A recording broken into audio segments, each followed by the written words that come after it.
Сәлем баршаңызға, құрметті оқырмандар. Бүгін сіздермен хачапури по-аджарски, осындай әдемі нандар жұмсақ, ішіне сырлары еріп тұратын осындай керемет хачапуридің рецептін қабыл алыңыздар.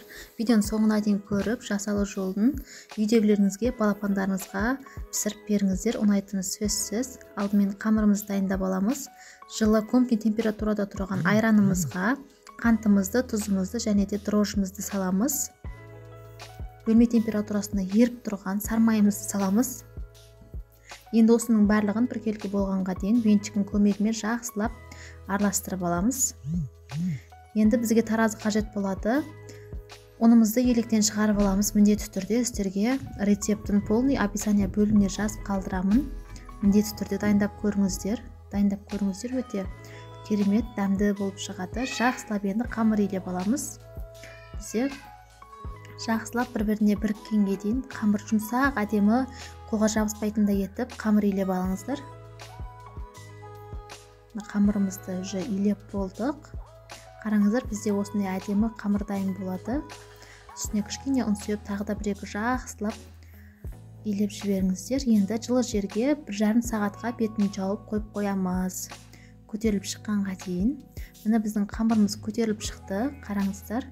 Екі есе көтерілу қажет. Бізде енді осы қамырымызды бірдей етіп, 2 зуалаға бөліп аламыз. 2 нан етіп, бізде бұл жерде осы рецептпен 2 хачапури шығады. Әдемілеп зуала жасап алыңыздар. 10-15 минутқа бетін жауып тындырып қойыңыздар. Енді тақтайымызға ұнымызды сеуіп, қамырымызды алып жайып аламыз. Домалақ түрде емес, ұзындау етіп осылай жайып аласыздар. Осылай ұзынасына етіп жайып алыңыздар.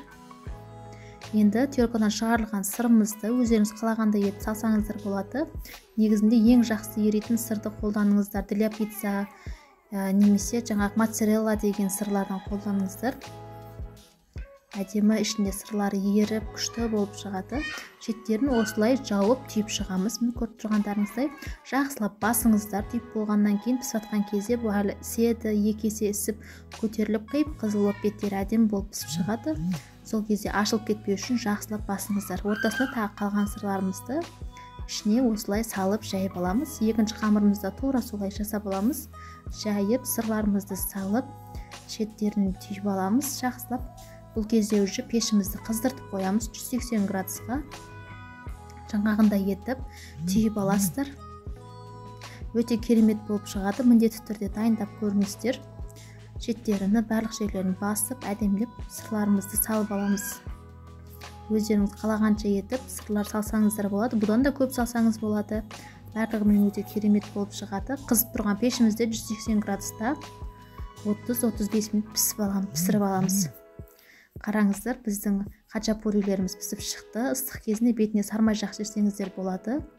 Негізі беті қатты болмайды, беті өзі жұмсақ болып шығады. Енді жұмыртқаның бір сары уызын ішіне салып, осылай бөлігіні алып, әдемілеп батырып жесеңіздер болады. Жұмыртқаның үстіне өте керемет болып шығады. Жұмыртқаны ұнатпасаңыздар, жұмыртқа жармасаңыздар да болады ішіне. Қараңыздар, қандай жұмсақ әдемі болып шыққан. Міндетті түрде жасап көріңіздер.